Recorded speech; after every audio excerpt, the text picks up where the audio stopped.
السلام عليكم ورحمة الله وبركاته.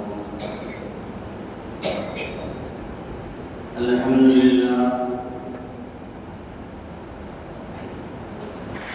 لله رب العالمين، والصلاة والسلام على سيدنا محمد صلى الله عليه وسلم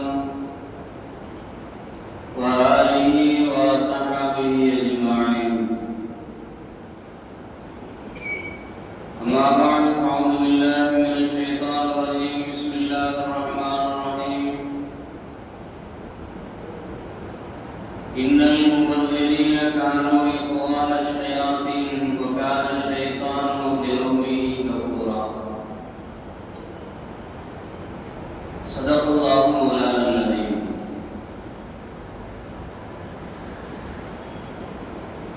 எல்லா புகழும் அல்லாஹ் ஒருவருக்கே உரித்தாகட்டும்.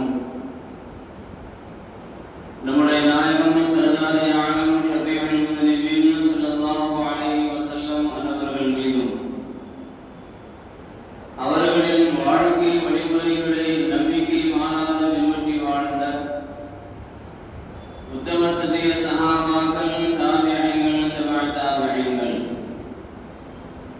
நாதாக்கள், வலிமார்கள், இங்கே அமர்ந்திருக்கக்கூடிய நம் அனைவர்கள் மீதும் அல்லாஹ்வின் சாந்தியும் சமாதானமும் என்றென்றும் நீங்காமல் உண்டாகட்டுமாக. கிருபையாளர் அல்லாஹ் தஆலா புனிதம் நிறைந்த இந்த ஜும்ஆவினுடைய நன்னாளில் என்ன நன்மைகளை நாடி நாம் அங்கே அமர்ந்திருக்கின்றோமோ அந்த நன்மைகளை பரிபூரணமாக சம்பூரணமாக அடையப்பட்ட நல்ல மக்கள் கூட்டத்தில் அல்லாஹ் நம்மை எல்லாம் சேர்த்து நல்லருள் பாலிப்பானாக. கண்ணியத்திற்குரிய அல்லாஹ்வின் நல்லடியார்களே, சென்ற வாரங்களாக நாம் தொடர்ந்து அல்லாஹ்விடத்தில் பரக்கத்தை நாடி நாம் துஆ செய்கின்றோம். அந்த துஆவுக்கு பொருத்தமானவர்களாக நாம் இருக்க வேண்டும் என்பதற்காக வேண்டி ஒரு சில விஷயங்களையும் நாம் மேற்கொண்டு காட்டி சொல்லிக் கொண்டு வந்தோம். குடும்பத்தில் நாம் ஒன்று சேர்ந்து அமர்ந்து சாப்பிடுவது அல்லாஹ்வினுடைய அருள் நிஅமத்துகளை, பரக்கத்துகளை அதை எடுத்துக் கொண்டு வரும் என்பதை பற்றி நாம் விரிவாக பேசினோம். அல்லாஹ் நமக்கு தந்திருக்கின்ற அந்த நிஅமத் நம்முடைய கைகளில் நிரந்தரமாக தங்க வேண்டுமேயானால் நாம் என்ன செய்ய வேண்டும்? அல்லாஹ்வினுடைய அருள் நிஅமத் நமக்கு கிடைக்காமல் இருப்பதற்குண்டான காரணங்கள், நம்மிடத்தில் இருக்கக்கூடிய அந்த நிஅமத்துகள் நம்மை விட்டு விலகி செல்வதற்குண்டான காரணங்கள் என்ன என்பதை, இந்த விஷயங்களை நாம் ஒரு பக்கம் நாம் சிந்தித்து பார்த்து இவைகளையும் நம்முடைய வாழ்க்கையில் நாம் கடைபிடித்து வாழ்ந்தோம் என்று சொன்னால், இவைகளை செய்ய வேண்டுமோ அவைகளை செய்து, இவைகளை தடுத்து வாழ வேண்டுமோ அவர்களை தடுத்து நாம் வாழுகின்ற பொழுது அல்லாஹ்வினுடைய அருள் நிஅமத் நம்முடைய கைகளில் நிரந்தரமாக தங்குவதற்கு அல்லாஹ் நமக்கு வாக்கியம் செய்கின்றார். அதை விரிவுரையாளர்கள் நமக்கு விளக்கி தருகின்ற பொழுது ஒரு 5 விஷயங்களை நமக்கு மேற்கோள் காட்டி சொல்லுவார்கள். அல்லாஹ்வினுடைய அருள் நிஅமத்தினுடைய தரங்களை விட்டும் நீங்குவதற்குண்டான ஒரு 2 காரணங்களையும் விரிவுரையாளர்கள் இமாம்கள் நமக்கு விளக்கி சொல்லுவார்கள். அல்லாஹ் நமக்கு செய்திருக்கின்ற அந்த நிஅமத் நம்முடைய தரங்களில் நிரந்தரமாக தங்க வேண்டுமேயானால், முதலாவது அல்லாஹ் நமக்கு செய்திருக்கின்ற அந்த நிஅமத்திற்கு நாம் நன்றி செலுத்த வேண்டும். மனிதர்களுடைய இயற்கை குணமே கஷ்டங்கள் வருகின்ற பொழுது அல்லாஹ் என்பான், ரப்பு என்பான், அல்லாஹ்வை தவிர வேறு யாரும் இல்லை என்று அல்லாஹ்வை புகழுவான், அல்லாஹ்விடத்தில் மன்னிட்டு அழுவான். அந்த கஷ்டங்கள் எல்லாம் நீங்கி ஒரு மகிழ்ச்சி ஏற்படுகின்ற பொழுது அல்லாஹ்வை மறந்து வாழுகின்ற ஒரு தன்மை மனிதர்களுடைய ஒரு இயற்கை குணங்களாகவே இந்த உலகத்தில் அமைந்து விட்டது. இதா மஸ்ஸஹுல் கைரு மனுஅன், ஏதாவது நல்ல வறுமையானால் அதை தன் பக்கம் முழுவதுமாக சேர்த்துக் கொள்ள வேண்டும் என்று மனிதன் ஆசைப்படுகின்றான். இதா மஸ்ஸஹு ஷர்ரு ஜஸூஅன், ஏதாவது கஷ்டங்கள் நஷ்டங்கள் வருகின்ற பொழுது மனிதன் நடுங்கி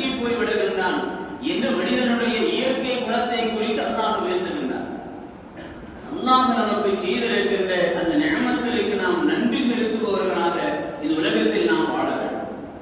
இந்த நன்றி செலுத்துதல் நம்மிடத்தில் எந்த அளவுக்கு இருக்கின்றது, நாம் எந்த அளவிற்கு அல்லாஹ்வுக்கு இதுவரை நாம் நன்றி செலுத்தி இருக்கின்றோம். வாழ்க்கையினுடைய நேரங்களில் எத்தனை ஆண்டுகளை இந்த உலகத்தில் நாம் கடந்து வாழ்ந்து விட்டோமே, அல்லாஹ்விடத்தில் என்ன என்ன தேவைகளை எல்லாமோ முன்வைத்து நாம் துஆ செய்திருக்கின்றோம். அல்லாஹ்விடத்தில் அது வேண்டும், இது வேண்டும், வீடு வேண்டும், வாசல் வேண்டும், வாகனம் வேண்டும் என்று எத்தனையோ தேவைகளை முன்வைத்து நல்ல வாழ்க்கை, நிம்மதியான வாழ்க்கை வேண்டும் என்று அல்லாஹ்விடத்தில் நாம் துஆ செய்திருக்கின்ற பொழுது அந்த துஆவினுடைய பலனாக ஏதாவது ஒரு விஷயங்களை அல்லாஹ் நமக்கு நிறைவேற்றி தந்திருப்பார்.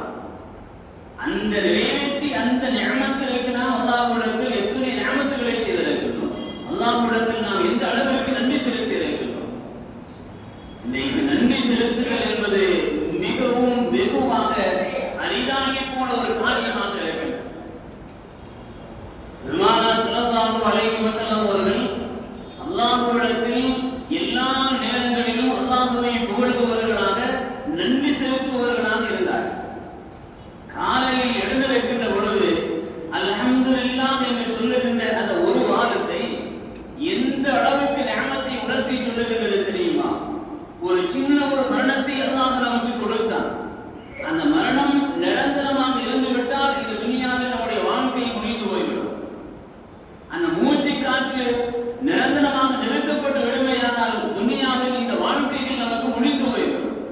ஆனால் அந்த சின்ன மரணத்திலிருந்து அல்லாஹ் நம்மை எழுப்பி, அல்லாஹ் நமக்கு மீண்டும் உயிர் கொடுத்து, அல்லாஹ் நம்மை சுவாசிக்க செய்து எழுந்திருத்து நம்முடைய படுக்கை விரிப்பில் அல்லாஹ் நாம் எப்படி படுத்தோமோ அந்த அளவிற்கு அல்லாஹ் நம்மை எழுந்திருத்து உட்கார வைக்கின்றானே, அந்த ஒரு நிஅமத்தை நாம் ஒரு பக்கம் நாம் ஆழமாக சிந்தித்து பார்த்தாலே போதும் அல்லாஹ்விற்கு நாம் எந்த அளவுக்கு நன்றி செலுத்த கடமைப்பட்டிருக்கிறோம்.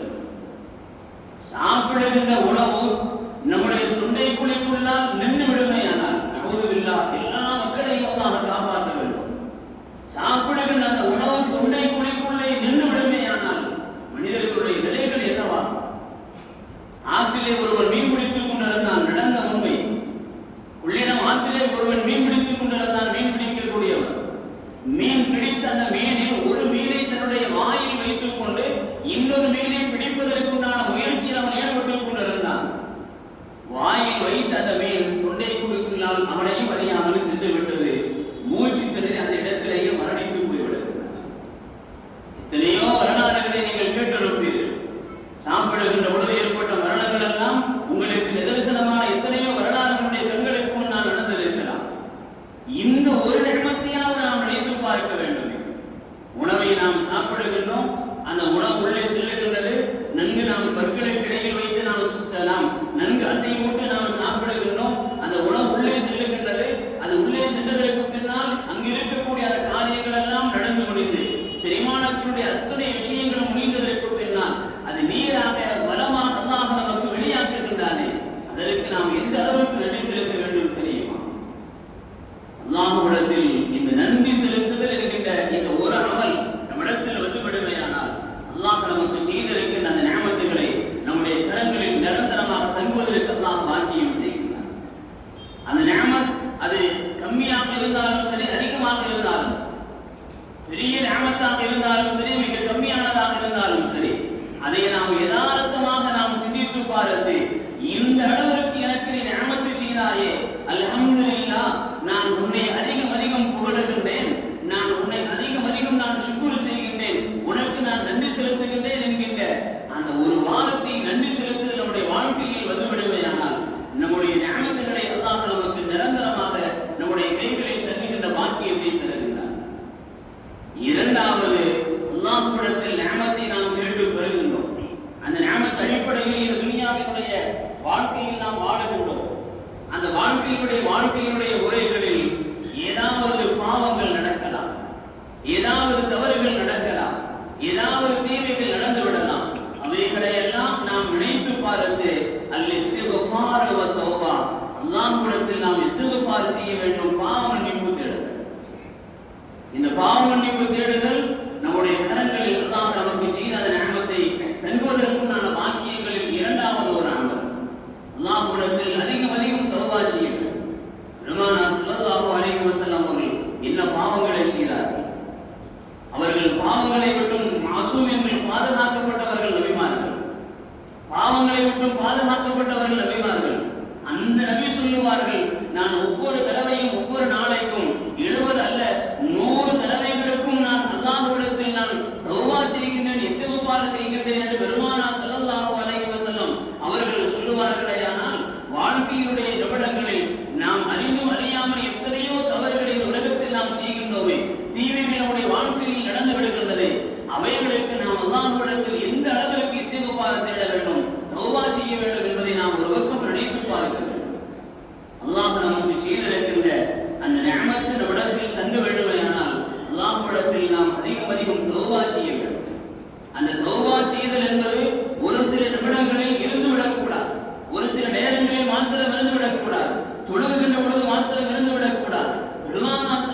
இந்த உயிரின் மேலான கண்மணி நபிகள் நாயகம் ஸல்லல்லாஹு அலைஹி வஸல்லம் அவர்கள் சொல்லுவார்கள், அல்லாஹ்விடத்தில் நாம் தௌபா செய்ய வேண்டும், மனமுருகி அழுது துஆ செய்ய வேண்டும்.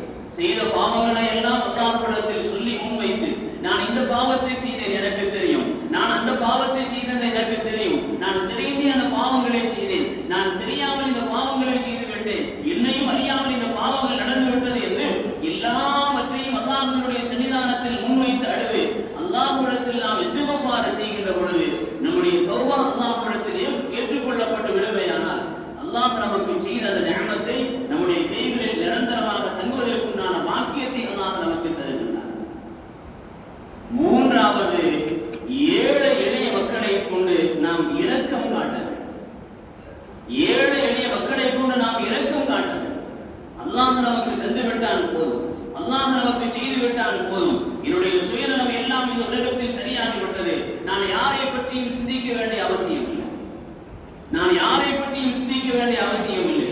சிலர்கள் அல்லாஹ் செய்திருக்கின்ற அந்த நிஅமத்துகளை எல்லாம் அவர்கள் ஒட்டுமொத்தமாக சுருக்கி வைத்துக் கொண்டு தன்னுடைய கரம் பிடித்த மனைவிகளை கூட கவனிப்பதில்லை, தன்னை பெற்றெடுத்து வளர்த்து ஆளாக்கிய பெற்றோர்களை கூட கவனிப்பதில்லை, தான் பெற்றெடுத்த பிள்ளைகளை கூட சில நேரங்களில் கவனிப்பதில்லை, பல நேரங்களில் கவனிப்பதில்லை. அதை பற்றி எந்த விதமான கவலைகளும் இல்லாமல் இந்த துனியாவில் எத்தனையோ மனிதர்கள் இந்த உலகத்திலே வாழ்ந்து கொண்டிருக்கின்றார்கள். அல்லாஹ்வினுடைய சன்னிதானத்தில் ஏழைகளை கொண்டு, ஃபுக்ராக்களை கொண்டு நாம் அவர்கள் மீது இரக்கம் காட்டுகின்ற பொழுது அல்லாஹ் நமக்கு செய்திருக்கின்ற நிஅமத்தை அல்லாஹ் நமக்கு நிரந்தரமாக தங்க செய்கின்றார். பெருமானார் ஸல்லல்லாஹு அலைஹி வஸல்லம் அவர்கள் இரக்கம் உள்ளவர்களில் மேன்மையானவர்கள், இரக்கம் கொள்பவர்களில் மேன்மையானவர்களாக நபி இருந்தார்கள். அவர்களை போன்று யாரும் இந்த உலகத்தில் இரக்கம் கொள்ள முடியாது. அந்த வழியில் வாழ்ந்தவர்களுடைய மனைவிமார்கள், அவர்களோடு நெருக்கம் கொண்டு வாழ்ந்த கலீஃபாக்கள், அவர்களுடைய கரம் பிடித்து வாழ்ந்த சஹாபாக்கள் எல்லாம் தங்களுடைய வாழ்க்கையில் அவர்கள் ஏழைகள் மீது இரக்கம் காட்டுபவர்களாக இந்த உலகத்திலே எத்தனையோ வரலாறுகளை இந்த உலகத்தில் நாம் கேட்டிருக்கலாம். பெருமானார் ஸல்லல்லாஹு அலைஹி வஸல்லம் அவர்கள் ஏழைகளின் மீது இரக்கம் காட்டுகின்ற அந்த தன்மை இந்த உலகத்தில் அவர்கள் அதில் சிறந்தவர்களாக இந்த உலகத்தில் நமக்கு வாழ்ந்து காட்டினார். எத்தனை வரலாறுகள். தான் குடிப்பதற்கு தண்ணீர் தனக்கு இருந்தும் கூட, தனக்கு பசி இருந்தும் கூட, தனக்கு முன்னால் இருக்கக்கூடியவர்களுக்கு தான் குடிக்காமல் அந்த தண்ணீரை அவர்களுக்கு தானம் செய்த அந்த வரலாறுகள் சாதாரணமான நேரங்களில் அல்ல, போரினுடைய உச்சகட்ட காலங்களில் சஹாபாக்கள் அப்படி செய்தார். போரினுடைய உச்சகட்டம், அந்த போரினுடைய உச்சகட்டத்திலும் கூட தனக்கு தண்ணீர் வேண்டும், தண்ணீர் குடித்தால் தான் அடுத்த கட்டமாக வாழ்களை எண்ணி போர் செய்ய முடியும். அப்படிப்பட்ட ஒரு உச்சகட்டமான அந்த சூழ்நிலையிலும் கூட சஹாபாக்கள் தான் தண்ணீர் அருந்தாமல் தனக்கு பக்கத்தில் தாகத்தில் முணுமுணுத்துக் கொண்டிருக்கக்கூடிய தன்னுடைய சகோதரனுக்கு தண்ணீர் கொடுத்து வாழ்ந்த ஒரு ஏழைகளின் மீதும் இரக்கம் கொண்டவர்களாக உலகத்திலே வாழ்ந்து காட்டியவர்கள் சஹாபாக்கள். வரலாறுகள் ஏராளம், நேரம் நீண்டு கொண்டு போய்விடும். மூன்றாவது, அல்லாஹ் நமக்கு செய்திருக்கின்ற அந்த நிஅமத்துகளை கொண்டு நமக்கு முன்னால் வாழக்கூடிய அந்த ஏழைகளை கரம் பிடித்து இந்த உலகத்தில் தூக்கி அவர்கள் மீது இரக்கம் கொண்டு அவர்களை தூக்கி நிறுத்தி இந்த உலகத்திலே பார்ப்பது மகிழ்ச்சியான ஒரு விஷயம். ஏழைகளின் சிரிப்பில் இறைவை காணலாம் என்று இன்றைக்கு சொல்லுவார்கள். இதெல்லாம் வார்த்தைகளாக இந்த உலகத்தில் போய்விடக் கூடாது, வாசிக்கப்படுகின்ற வார்த்தைகளாக இந்த உலகத்தில் போய்விடக் கூடாது. வாழ்க்கையில் ஒரு பக்கம் நீங்கள் ஒரு நிமிடம் அதை அனுபவித்து நீங்கள் பார்ப்பீர்களேயானால் அதில் அல்லாஹ் மிகப்பெரிய ஒரு சந்தோஷத்தை நமக்கு தருகின்றார். ஏழைகளின் மீது இரக்கம் கொண்டு அவர்களை அரவணைத்து, அவர்களை அன்போடு தலைவொடுத்து தடவி அவர்களை அரவணைத்து வாழுகின்ற பொழுது அல்லாஹ் நமக்கு செய்திருக்கிற அந்த நிஅமத்துகளை நம்முடைய கரங்களில் அல்லாஹ் நமக்கு தங்க செய்கின்றார். நான்காவது, அல்லாஹ் செய்திருக்கிற அந்த நிஅமத்துகளில் வீண் விரயம் என்பது இந்த உலகத்தில் அறவே இருக்கக்கூடாது. எந்த நிலையிலும் வீண் விரயம் கூடாது. குலு வஷ்ரபு வலா துஸ்ரிஃபு இன்னஹு லா யுஹிப்புல் முஸ்ரிஃபீன். அல்லாஹ் சொல்லுகிறான் அல்லவா, நீங்கள் உண்ணுங்கள் பருகுங்கள், வலா துஸ்ரிஃபு வீண் விரயம் செய்து விடாதீர்கள். இந்த வீண் விரயத்திலே குர்ஆன் ஷரீஃபில் அல்லாஹ் இரண்டு வார்த்தைகளை பயன்படுத்துகிறார். இஸ்ராஃப் என்னும் ஒரு இடத்தில் அல்லாஹ் சொல்லுவான், வஷ்ரபு வலா துஸ்ரிஃபு. இஸ்ராஃப் என்கிற வார்த்தையை அல்லாஹ் சொல்லுவான். இன்னொரு இடத்திலே தப்தீர் என்கிற வார்த்தையை அல்லாஹ் பயன்படுத்துகிறார். இந்த இரண்டு வார்த்தைகளுக்கு உண்டான விளக்கத்தை விரிவிலாக நமக்கு விளக்கி தருகின்ற பொழுது, இஸ்ராஃப் என்பது நாம் சாப்பிட்டு முடித்ததற்கு பின்னால் மீதம் இருக்கக்கூடிய அந்த உணவை தேவையில்லாமல் பூமியின் மீது அங்கு மிகுமாக நாம் அவைகளை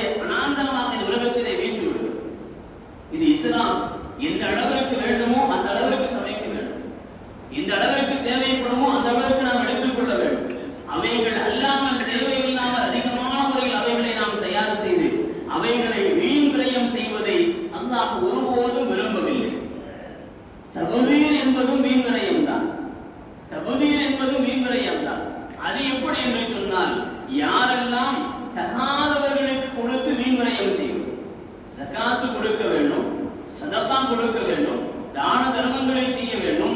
இவைகளை செய்தால் அதன் மூலம் அவர்கள் பிரயோஜனம் பெறுவார்கள் என்று நம்மால் அறியப்பட்டவர்களுக்கு நாம் செய்ய வேண்டுமே தவிர அதற்கு தகுதி இல்லாதவர்களிடத்தில் கொண்டு போய் கொடுப்பதற்கின்றதே அது தகுதி, அது வீண்முறையை விட அல்லாஹ் குர்ஆனில் குறிப்பிட்டு சொல்லுகின்றார். தகாதவர்களுக்கு கொடுத்து அதன் மூலமாக வீண்முறையம் செய்வதும் அல்லாஹ் விரும்பாத ஒரு காரியம். நம்முடைய கண்களுக்கு முன்னால் ஒரு ஏழை இருக்கின்றார், நம்முடைய ஊரிலே ஒரு ஏழை இருக்கின்றார். அந்த ஏழை நம்முடைய கண்களுக்கு முன்னால் தெரிகின்றார். அவர் உண்பதற்கு உணவில்லை, உடுத்துவதற்கு ஆடை இல்லை, வசிப்பதற்கு அவருக்கு வீடு இல்லை, சொந்தமாக வீடு இல்லை என்கின்ற நிலைகளை எல்லாம் நாம் எண்ணி பார்த்து அவருக்கு நாம் உதவ வேண்டுமே தவிர நமக்கு முன்னால் இருக்கக்கூடிய அந்த ஏழையை விட்டுவிட்டு எங்கோ இருக்கக்கூடிய ஒரு ஏழைக்கு நாம் உதவுகின்ற பொழுது அல்லாஹ் நமக்கு நன்மையை தந்தாலும் கூட நம்முடைய கண்களுக்கு முன்னால் இருக்கக்கூடிய அந்த ஏழையை கவனிக்காத குற்றம் நம் மீது வருகிறது. தகாதவர்களுக்கு இந்த உலகத்தில் கொடுத்து அதன் மூலமாக இந்த உலகத்தில் நாம் வீண்விரயம் செய்யக்கூடாது. அதையும் அல்லாஹ் குர்ஆனில் பதிவு செய்கின்றார். ஐந்தாவதாக விரும்பினார்கள் சொல்லுவார்கள், அல்லாஹ் நமக்கு தந்திருக்கின்ற செல்வங்களை நல்ல வழிகளில் செலவு செய்ய வேண்டும். என்னுடைய சொத்து நான் சம்பாதித்தது எந்த அளவுக்கு கஷ்டப்பட்டேன் தெரியுமா என்றெல்லாம் இந்த உலகத்தில் சொல்லி நான் பெருமைப்படுகின்றன. அல்லாஹ் எனக்கு இவ்வளவு நியமத்துகளை செய்திருக்கிறான் என்று அல்லாஹ்விற்கு நன்றி செலுத்துகின்ற நாம் சில நேரங்களில் அந்த செல்வங்களை வீணான வழிகளில் நாம் செலவு செய்து விடுகின்றோம்.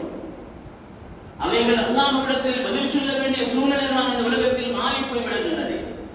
நாளை ஒருமை நாள் ஆகிரத்தில் அடியார்களுடைய கால்கள் பூமியின் மீது மஹ்ஷர் மைதானத்தில் நட்டு வைக்கப்பட்டதை போன்று நின்று கொண்டிருக்கும். சில கேள்விகளுக்கு பதில் சொல்லாமல் அந்த இடத்தை விட்டு நகர முடியாது. அல்லாஹ் கேட்கக்கூடிய அந்த கேள்விகளில் ஒரு கேள்வி, இந்த வழியில் சம்பாதித்தால் இந்த வழியில் செலவு செய்தார். இதற்கு பதில் சொன்னால் தான் அந்த இடத்தை விட்டு நகர முடியும் என்று பெருமானார் ஸல்லல்லாஹு அலைஹி வஸல்லம் அவர்கள் சொல்லுவார்கள்.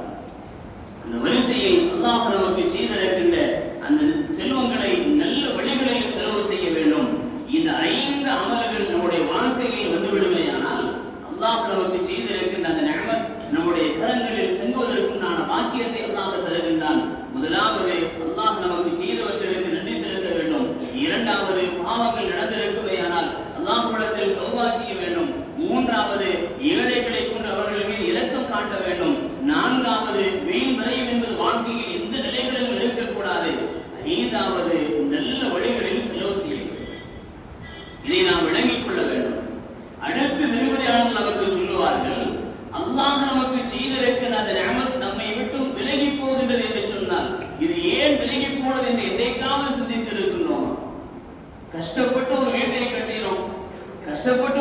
கட்டினோம், அந்த வீட்டில் குடியும் ஏறினோம், நன்றாக நாம் வாழ்ந்து கொண்டு வந்தோம். திடீரென்று ஏதோ வாழ்க்கையில் ஏற்பட்ட ஒரு கஷ்டம், திடீரென்று வாழ்க்கையில் ஏற்பட்ட ஒரு மாற்றம், மீண்டும் நாம் நம்முடைய நிலைகளை மாறி சொந்த வீடு இல்லாத ஒரு சூழ்நிலைக்கு இந்த உலகத்தில் நாம் ஆளாகிவிடும். கஷ்டப்பட்டு ஒரு வாகனத்தை வாங்கினோம், நிம்மதி பெற்றோம், அல்லாஹ் நமக்கு நியமத்து செய்து விட்டான் என்று சொன்னோம். ஆனால் ஏதோ ஒரு காரணங்களில் அந்த வாகனம் நம்முடைய கைகளை விட்டு விலகி போய் விடுகின்றது. அல்லாஹ் நமக்கு நல்ல ஒரு வாழ்க்கையை கொடுத்தான், சாலிஹான மனைவி அல்லாஹ் நமக்கு கொடுத்தான், சாலிஹான செல்வ குழந்தைகளை அல்லாஹ் நமக்கு கொடுத்தான், நிம்மதியாக வாழ்க்கை போய்கொண்டிருந்தது. ஆனால் ஏதோ சில தடுமாற்றங்கள், ஏதோ சில காரணங்களின் காரணத்தினால் அந்த வாழ்க்கை அப்படியே முழுவதுமாக இந்த உலகத்தில் இல்லாமல் போய் விடுகின்ற பொழுது இன்றைக்காவது நாம் சிந்தித்து இருக்கின்றோமா, இந்த கஷ்டம் எனக்கு ஏன் வந்தது, இந்த நிஅமத் என்னுடைய கைகளை மட்டும் ஏன் விலகி சென்றது, அல்லாஹ் எனக்கு அதை ஏன் நிரந்தரமாக்கவில்லை என்று எதைக்காவது நான் ஒரு நாள் நாம் சிந்தித்து பார்த்தோம் என்று சொன்னால் இமாம்கள் விரிவுரையாளர்கள் அதற்கு 2 காரணங்களை சொல்லுவார்கள். உங்களிடத்தில் இருக்கக்கூடிய அந்த செல்வம், உங்களிடத்தில் இருக்கக்கூடிய அந்த நிஅமத், உங்களிடத்தில் இருக்கக்கூடிய அந்த பரக்கத்து அருள்வளம் உங்களுடைய கைகளை விட்டு விலகி செல்லுகின்றது என்று சொன்னால் ஸவாலுன் நிஅமத், அந்த நிஅமத் உங்களுடைய கைகளை விட்டு விலகி செல்லுகின்றது என்று சொன்னால் 2 காரணங்களை முக்கியமாக சொல்லுவார்கள். ஏராளமான காரணங்கள் உண்டு. அந்த 2 காரணங்களை நாம் விளங்கிக் கொண்டால் போதுமானது. முதலாவது நாம் செய்யக்கூடிய பாவங்கள். நான் பாவங்களே செய்யவில்லை என்று யாராலும் சொல்ல முடியாது. நம்மோடு வாழக்கூடியவர்கள் நமக்கு ஏதாவது உணர்த்துகின்ற பொழுதுதான் இந்த பாவத்தை நான் செய்துவிட்டேனா என்று அந்த நேரத்தில் நாம் உணர்கின்ற பொழுது அல்லாஹ்விடத்தில் தௌபா செய்து கொள்ள வேண்டும். நாம் செய்யக்கூடிய பாவங்களின் காரணத்தினால் நம்மிடத்தில் இருக்கக்கூடிய அந்த நிஅமத்துகள் விலகி போவதற்கு முதன்மையான ஒரு காரணம் கஸ்ரத்துல் மஆசி, அதிகமான பாவங்கள், அதிகமான தீமை. இரண்டாவதாக விரிவுரையாளர்கள் சொல்லுவார்கள் கஸ்ரத்து ஷஹவாத், தேவையில்லாத மனோ இச்சைகளால் ஏற்படக்கூடிய காமத்தினுடைய பாவம். இவைகளில் மனிதர்கள் எந்த நிலைகளில் இருந்தாலும் கூட அல்லாஹ்விடத்தில் பதில் சொல்லியே ஆகும். அல்லாஹ் ஹலாலாக்கி தந்திருக்கின்ற மனைவியாக இருந்தாலும் கூட அல்லாஹ் அதற்கு ஒரு அளவை அல்லாஹ் நிர்ணயம் செய்திருக்கின்றார். அல்லாஹ் அதற்கு ஒரு அளவை அல்லாஹ் நமக்கு தந்திருக்கின்றார். அவைகளை விட்டும் இந்த துனியாவில் தேவையில்லாத காம இச்சைகளை, ஆபாசங்களை, ஆபாச சிந்தனைகளை, ஆபாச எண்ணங்களை நம்முடைய உள்ளங்களிலும் சிந்தனைகளிலும் கண்களிலும் கொண்டு வருகின்ற பொழுது நம்மையும் அறியாமல் நம்மிடத்தில் இருக்கக்கூடிய செல்வங்கள் வெகு தூரத்தில் விலகி போய்விடும். பெண் ஆசைகளால் இது உலகத்தில் அரசை இழந்த மன்னர்களை ஏறானாம். பெண் ஆசைகளால் இந்த உலகத்தில் பதவிகளை இழந்த மனிதர்களை ஏறானாம். சொல்ல வேண்டிய அவசியம் இல்லை, உங்களுக்கு தெரிவாக அவைகளெல்லாம் நீங்கள் அதிகமாக கேட்டிருப்பீர்கள், படித்திருப்பீர்கள். கஸ்ரத்து ஷஹவாத், வாழ்க்கையில் ஏற்படுகின்ற அந்த மனோ இச்சைகள் இருக்கின்றதே, அது நம்முடைய இருக்கக்கூடிய அந்த நிஅமத்துகளை வெகுவாக வெகு தூரத்திற்கு அவைகளை எடுத்துக் கொண்டு போய் செய்விடும். அல்லாஹ் தரக்கூடிய காரணங்களை நமக்கு நம்மால் உணர்ந்து கொள்ள முடியாது. கஸ்ரத்து ஷஹவாத், மனோ இச்சைகள், அவைகள் வாய்ப்புகள் அதிகமாக எந்த நிலையிலும் வந்துவிடக்கூடாது. அல்லாஹ் நமக்கு தந்திருக்கின்ற ஹலாலான மனைவி அத்தோடு நாம் நிறுத்திக் கொள்ள வேண்டும். அத்தோடு அந்த சிந்தனைகளை முடித்துக் கொள்ள வேண்டும். எந்த நிலையிலும் அந்நிய பெண்ணின் மீதோ, அந்த அந்நிய பெண் எப்படி இருப்பாள் என்கின்ற அந்த சிந்தனையோ, ஆபாச படங்களோ, ஆபாச எண்ணங்களோ, ஆபாச வார்த்தைகளோ எதுவுமே நம்முடைய வாழ்க்கையில் வந்துவிடக் கூடாது. அவைகளெல்லாம் இன்றைக்கு நம்முடைய கண்களுக்கு முன்னால் செல்போன்களில் மிக இலகுவாக அவைகளை இந்த உலகத்தில் பதிவிறக்கம் செய்யப்படுகின்றது. அவைகளில் நாம் கவனமாக இருந்து கொள்ள வேண்டும். அதில் இன்பங்கள் இருக்கலாம், அதில் மகிழ்ச்சிகள் இருக்கலாம். உனக்கெல்லாம் அதை பற்றி ஒன்றும் தெரியாது என்று சொல்லுகின்ற அளவிற்கு நமக்கு அறிவை தரலாம். அதன் மூலமாக ஏராளமான இன்பங்களை பெற்றுக்கொள்ள முடியும் என்கின்ற ஒரு தைரியம் நமக்கு வந்தாலும் கூட அவைகளில் நாம் மூழ்கி விட்டோம் என்று சொன்னால் ஜவாலுன் நிஅமத், அல்லாஹ் நமக்கு செய்திருக்கின்ற நிஅமத்துகள் எல்லாம் கைகளை விட்டும் தூரமாக இந்த உலகத்தில் ஓடி போய்விடும். அவைகளில் கவனமாக நாம் இருந்து கொள்ள வேண்டும் என்பதை தான் இந்த இரண்டு விஷயங்களை விரிவுரையாளர்கள் நமக்கு விளக்கி காட்டி ஜவாலுன் நிஅமத், அல்லாஹ்வினுடைய அருள் நிஅமத் நம்முடைய கைகளை விட்டு விலகி செல்வதற்குண்டான காரணங்களில் கஸ்ரத்துல் மஆசி, கஸ்ரத்துல் ஷஹவாத், இந்த இரண்டு காரணங்களை விரிவுரையாளர்கள் குறிப்பிட்டு சொல்லுவார். இன்னொரு விஷயம் தெரியுமா?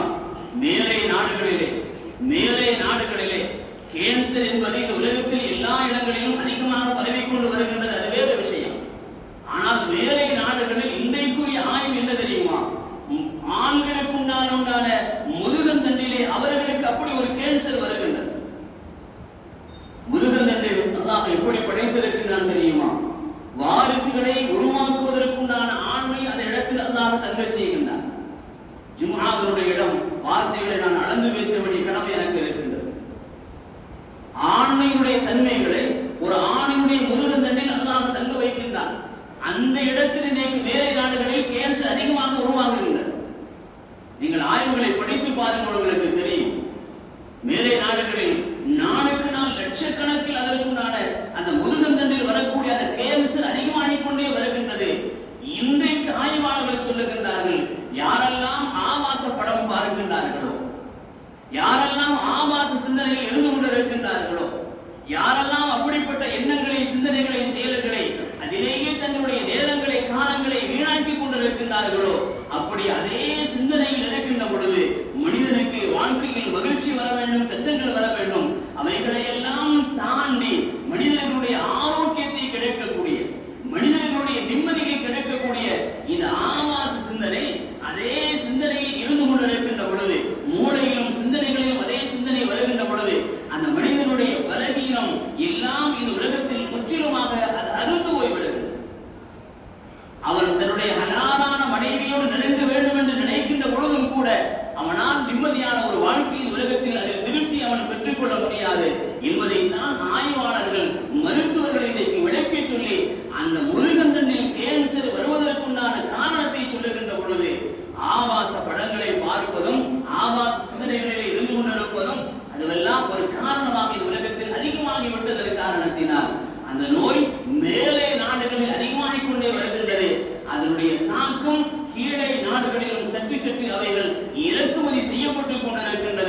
என்று மருத்துவர்கள் நமக்கு சொல்ல வருகின்ற பொழுது இந்த துனியாவில் நாம் எந்த அளவிற்கு நாம் கவனமாக இருக்க வேண்டும் என்பதைத்தான் இந்த ஜும்ஆவினுடைய செய்திகளை உங்களுடைய காதுகளுக்கு செவிகளுக்கு நாம் தருகின்றோம். அதனால் அல்லாஹ் நமக்கு தந்திருக்கின்ற வாழ்க்கையினுடைய நிலைகளில் ஆண்மை தன்மை என்பது உயர்ந்த ஒரு நியமத். வாரிசுகளை இந்த உலகத்தில் உருவாக்குவதற்கு அல்லாஹ் செய்திருக்கின்ற மிகப்பெரிய ஒரு நியமத். அவைகளை வாழ்க்கையினுடைய எந்த கட்டங்களிலும் நாம் வீணாக்கிவிடக்கூடாது.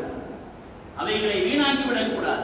ஆபாச படங்களை பார்த்து அதே சிந்தனையில் நாம் இருந்து கொண்டிருந்தோம் என்று சொன்னால் அல்லாஹ் நமக்கு செய்திருக்கின்ற ஆரோக்கியம் எல்லாம் இந்த உலகத்தில் இல்லாமல் போய்விடும். எல்லாம் இந்த உலகத்தில் கைமீறி போய்விடுகின்ற பொழுது நம்மிடத்தில் இருக்கக்கூடிய அந்த நியமத்துகள் எல்லாம் வெகு தூரமாக இந்த உலகத்தில் விளைவதற்குண்டான காரணங்களில் இந்த 2 காரணங்களை விரிவிலாக நமக்கு குறிப்பிட்டு சொல்லுவார்கள். கஸ்ரத்துல் மஆசி, பாவங்கள் அதிகமாக வருவதும், கஸ்ரத்து ஷஹவாத், மனோ இச்சைகள் இந்த உலகத்தில் அதிகமாக வருவதும் என்கின்ற 2 காரணங்களை நமக்கு சொல்லுவார்கள்.